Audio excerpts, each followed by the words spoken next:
Hello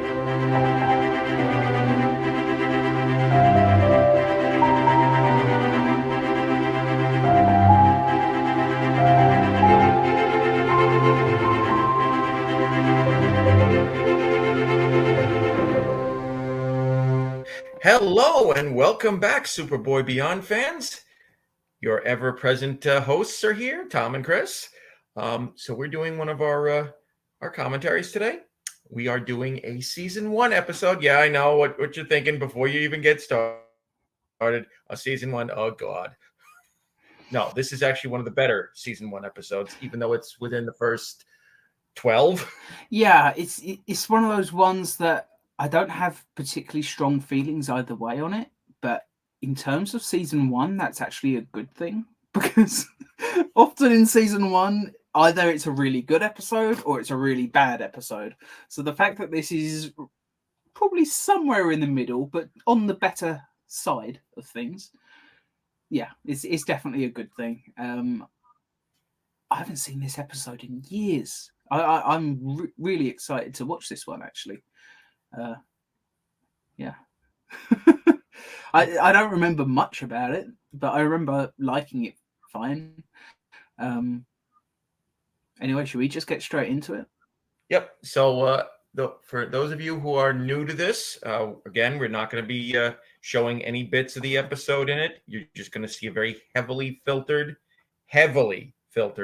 version right about right there. Okay, right in the middle. And that's just so that you can keep in track with us as we're watching. And it's going to be mostly dots, so you just see where we are. So, literally, the whole picture is just made out of little white dots. So yeah. So get your DVD ready, or if you're doing it online through Amazon, it is season 1, episode 4, The Russian Exchange Student. I'll give you a count in. 3, 2, 1, play. So 3, 2, 1, play. A cold open in an episode of Superboy. I think this is one of the only times they've ever done it. Yeah, the other time was the original pilot, but I can't remember if it was the version on the DVD or the alternate cut that did it. Countdown to Nowhere is the only other episode I can think of that did. Yeah. Maybe in season 1 it was down to the director. Maybe it was a choice that they gave and just only a couple of directors chose to do it. I don't know. Yeah. So we have our establishing sequence here with the great Ray Walston, who Star Trek fans know as Boothby from TNG and Voyager. He was also in my favorite Martian, which is we were talking about it before we started recording. I've never seen the original TV series, My Favorite Martian, but I have seen the movie starring Jeff Daniels and Christopher Lloyd, and he's in that version as well. So that's what I recognized him from. Yeah, and not as bad as everybody makes out in that film. Sorry, go on. Yeah, he's playing kind of against type because he was pretty much known for comedy mostly. He's playing a very serious anti-Russian bigot, we'll call it. Yeah. That's about as good a word as any, you know. He's one of those character actors that whenever you do see him pop up in something, and I guess, comedy is primarily what he was known for, but I mean, I don't remember Boothby in Star Trek being particularly humorous. Maybe a little bit tongue-in-cheek at times, but yeah, so he's just was clearly a pretty talented character actor, and I guess one thing that Superboy did is it did offer some pretty interesting roles for character actors. Yeah. Just look back a few weeks ago when we did Stand Up and Get Knocked Down, and we had Gary Lockwood. You know, not the most complicated role in the world, but I mean, it looked like he was having fun playing it. So, yeah, and him constantly flicking that lighter on and off, it almost makes you feel like he's got got a fire fetish. A little bit.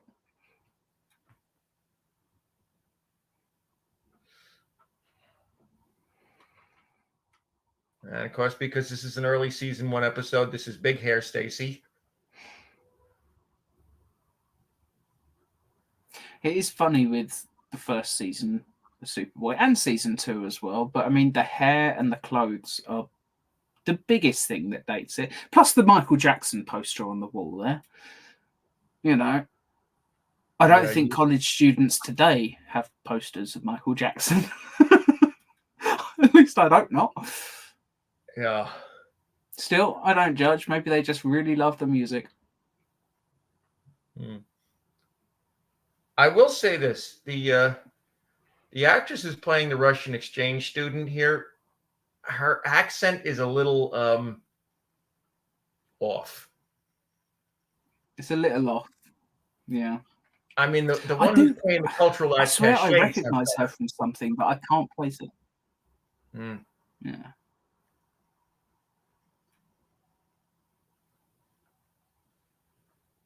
Yeah, it's not the best. I mean, neither of, I don't remember accents in general being... The cultural attaché, though, she seems to be doing it better.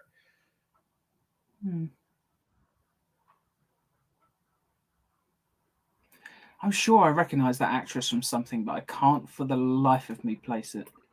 I may have to pull up the IMDb right now and see if I can find out what it is I've seen her in other than this.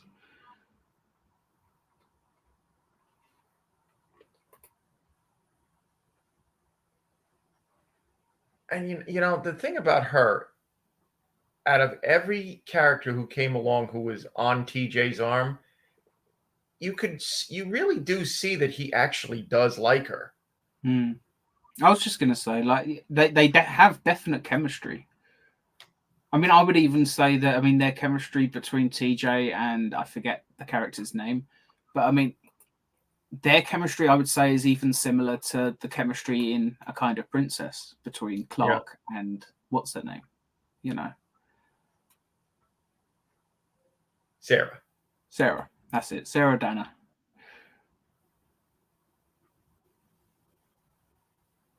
Which is one of the things that always annoyed me about this show, because of how episodic it is. They kept finding characters and actresses that worked really well with their main cast and made just had incredible chemistry on screen, and then you just would never see them again. And it's just one of those things about this show that continues to bother me. There are too many characters that I would have loved to have seen return. Yeah, and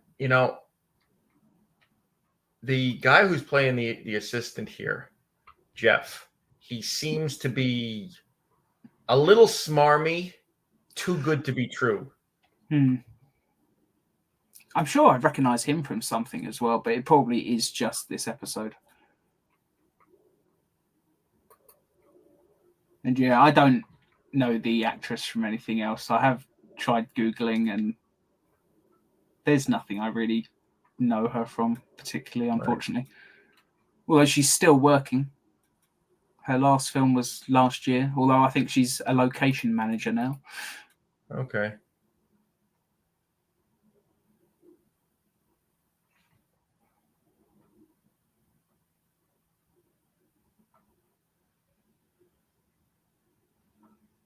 And of course, TJ being in love, he's getting really hot-headed here.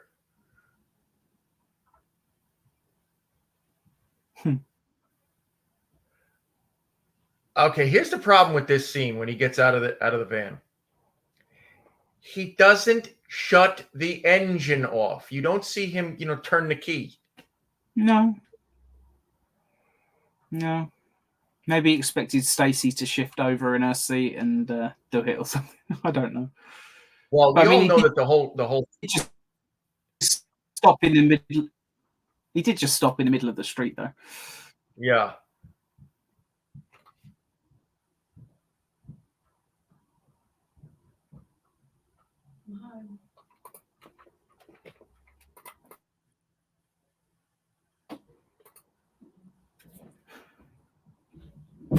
Ray Walston's doing a great job as his professor here.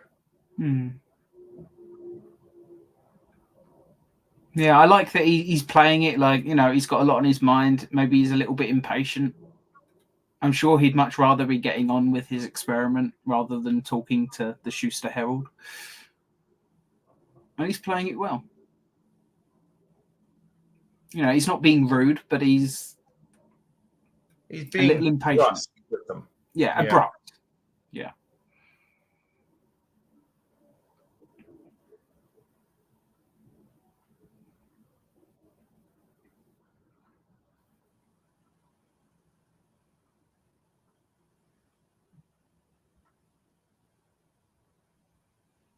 Yeah, I'm sure that assistant with the ginger hair, I'm sure I've seen him in something else, but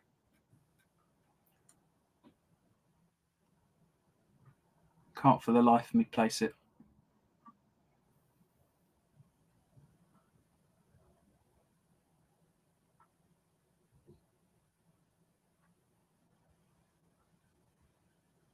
It is funny because we talk a lot about the huge differences between season 1 and 2, but this feels right out of season 2, this scene.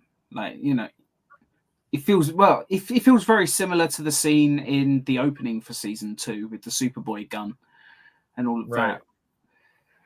You kind of expect to see Lex and Leo on a hill just watching with binoculars any moment now. Maybe it's a reused location or something, but it is funny how the good episodes of season 1 absolutely fit in with the rest of the show. It's just that the bad episodes don't fit in anything. Yeah. Even the ones that do have a reasonably decent premise, like Invisible Yeah, and People. I believe this episode is directed by Riza Badi. I think that's how you pronounce his last name. I'm not sure. I can't say I'm really familiar. But he's a fairly well-respected TV and film director. I mean, he directed both Scooby-Doo films. What, the live action ones? Yep. Wow.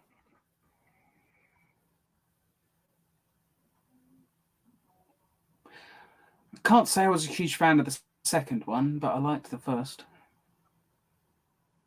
Both written by James Gunn, the new architect of the DC cinematic universe. Yep. Well, who knows? Maybe he'll bring Riza in as a director on one of the movies. Yeah, who knows? Or, a big part of this new DCU is television. Maybe he'll bring him in to direct a few episodes of Creature Commandos or whatever the next show is. Maybe the new Green Lantern one with Hal and John. Yeah.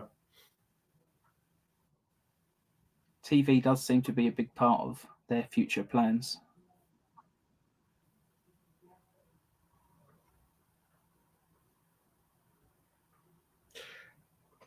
Okay, that's kind of stupid, what he just did. What, sniffing it? Yeah. No, I'm talking about Harris has it held in a cloth so that he doesn't smudge the fingerprints. And what does the professor do? He takes it off. Yeah. So now he's just added his own fingerprints to the evidence.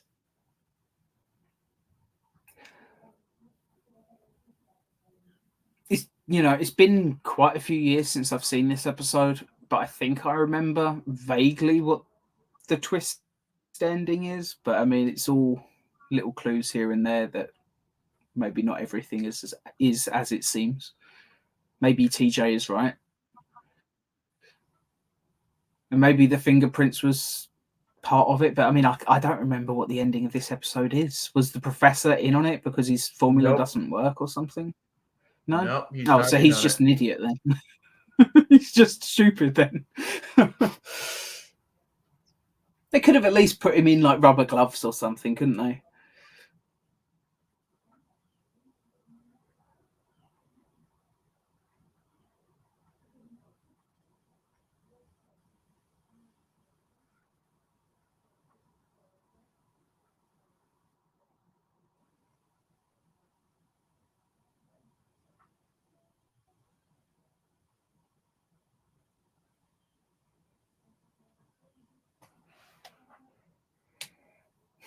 I would love to ask John about the scenes that he gets to do with Ray Walston in this.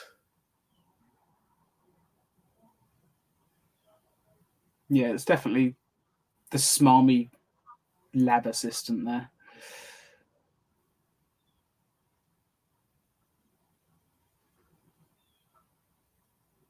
I just couldn't remember if he was in on it with the professor or not. Because it would have made sense, is this formula that he's doing to cut the price of gas and all of this, maybe it just doesn't work. That would explain why he would join forces. Obviously, that's not what's happening, but yep. That is one of the things I like about this episode. There's multiple possibilities about what might be going on, and it's up to our characters to investigate and discover the truth. I like that. It's very much a very Scooby-Doo episode. It was old man Walston all along. And I would have gotten away with it if it wasn't for you meddling kids and that flying guy. And that dog.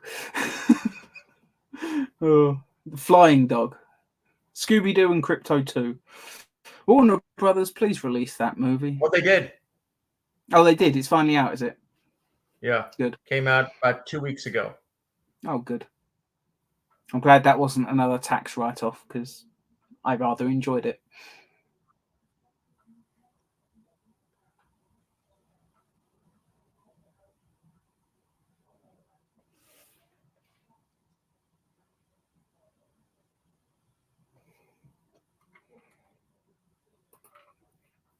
And I'll tell you what, for a show that didn't have a great budget, they had some pretty good locations that they used.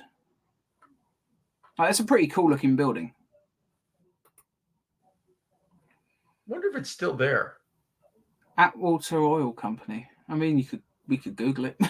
I don't think it's really the Atwater Oil Company. Oh, okay. I didn't know if it was maybe, a situation like Stand Up and Get Knocked Down where they had to put a thing at the end credits saying, this, what was it, Chuckles nightclub is not associated with organised crime. Yeah. Just in case. Was it Chuckles? It was something, Chuckles, Laughter, something nightclub. I don't remember. Either way, it's not there anymore.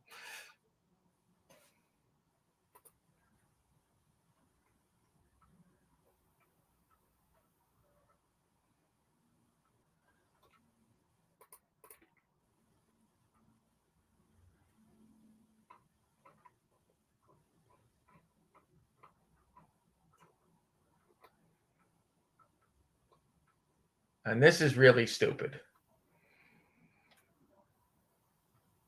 Yeah. What would a picture of the door even do? It's kind of silly.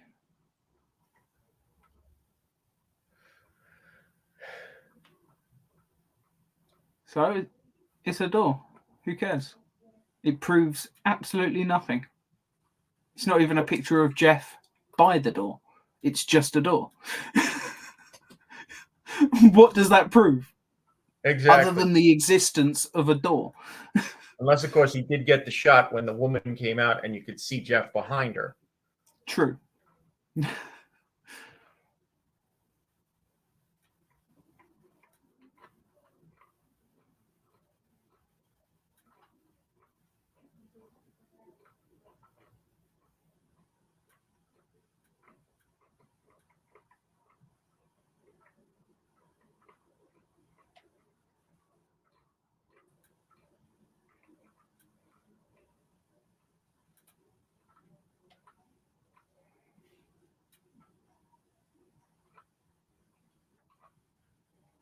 Yeah, the guy that plays Jeff, he's in so many things, but I can't place if I've seen him in anything in particular. Maybe My Name is Earl. I don't know.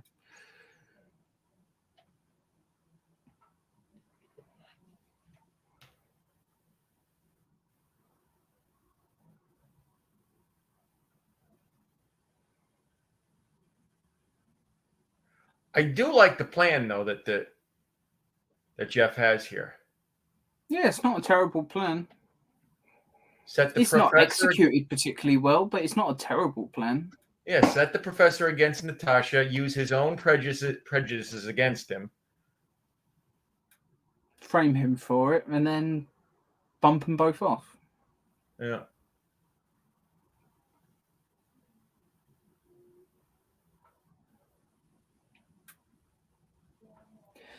I think you're right, though. The thing about this episode,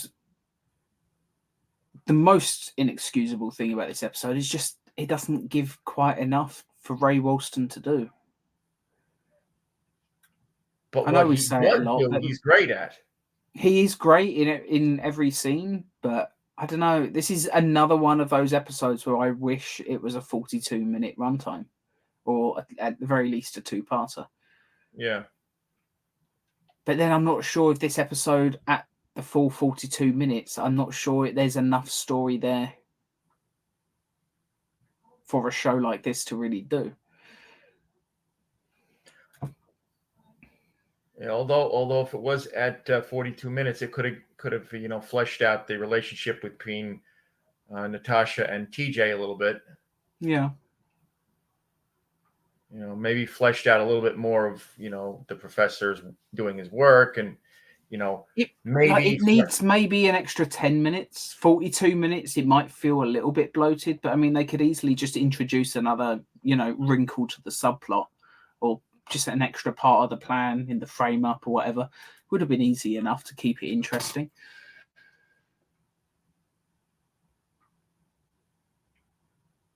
One of the better uses of freeze breath in the show. I always thought this show did do freeze breath particularly well. I know it's just a smoke machine and some dry ice, but yeah, it works. I think Lois and Clark was just always just a digital effect over the top. I don't think they ever used any combination with practicals.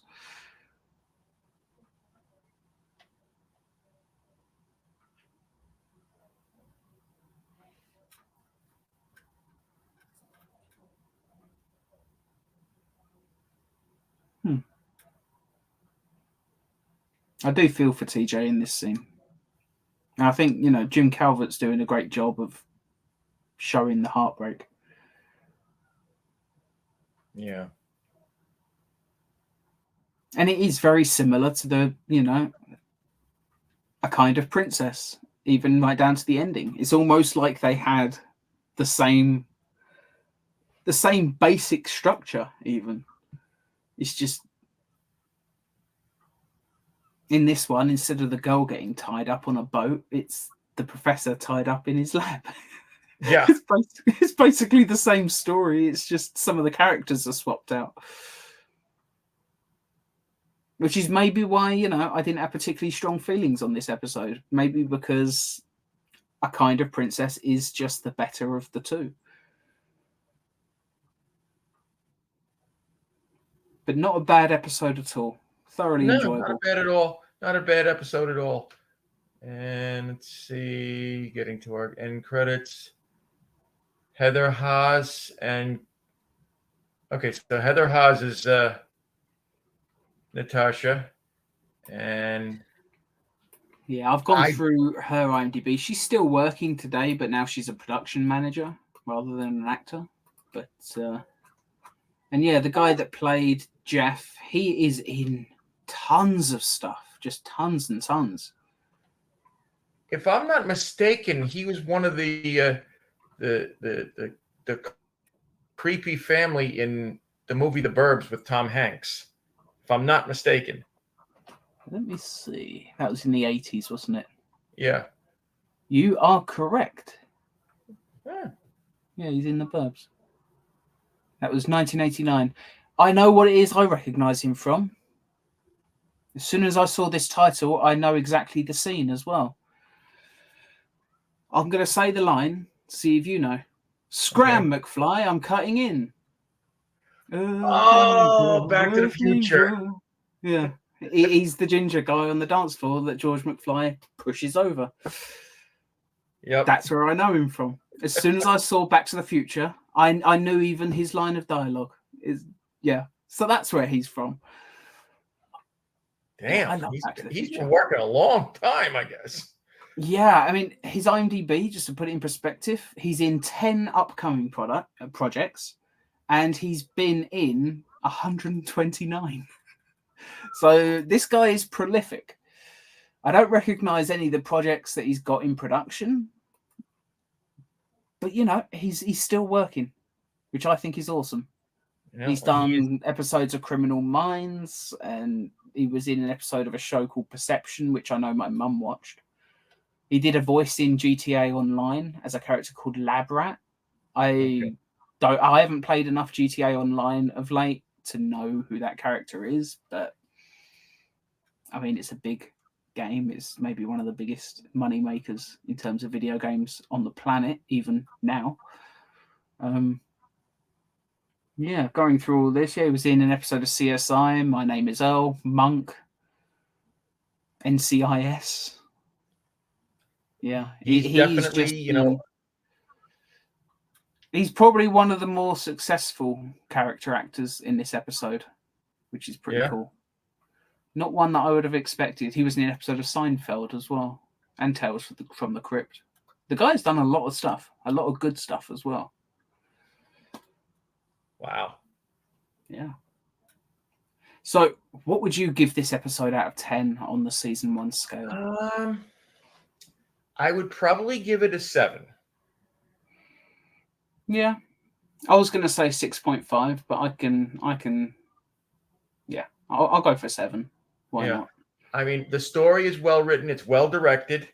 The problems with it, are a couple of little nitpicks that I have. The professor taking the capper off the test tube, and now he smudged all the fingerprints, and Harris doesn't even react to that.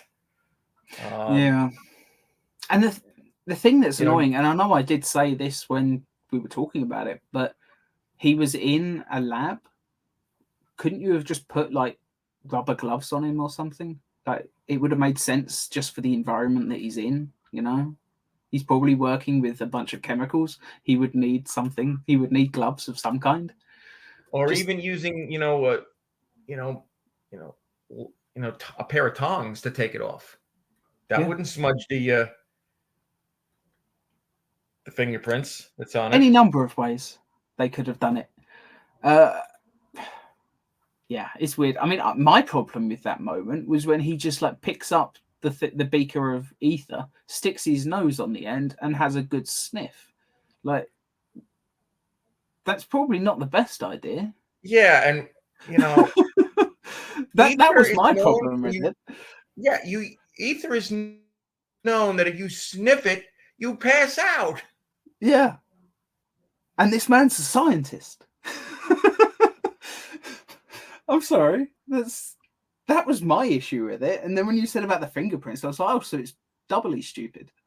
Yeah. It's like saying, does this rag smell like chloroform?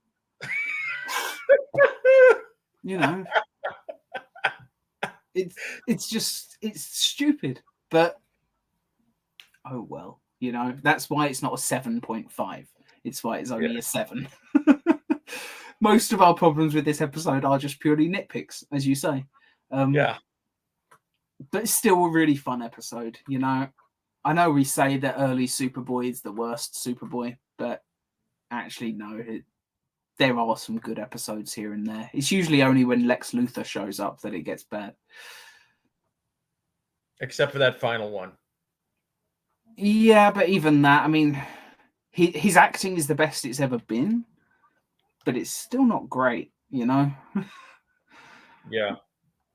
Scott Wells, I would have loved to have seen what he would have been able to do with season 2, assuming that he actually continued with his acting classes and improved. But I mean, let's face it, if what Michael Bano told us is anything to go by, that was never going to happen.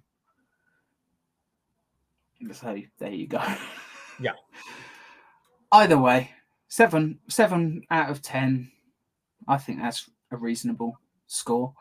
I don't know about any of you. Maybe if you're in the comments section, if you'd like to let us know, is this one of your favorite episodes? Is it one of your least favorite, or like us, is it just one of those sort of middle of the road, but still more good stuff than bad side of things?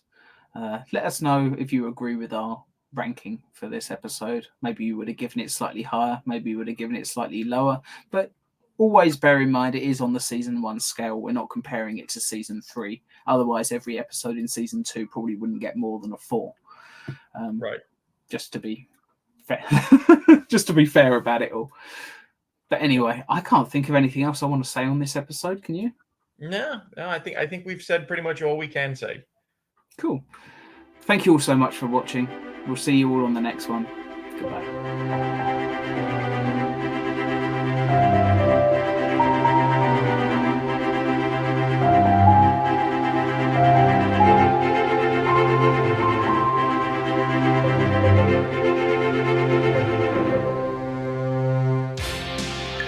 Viacom.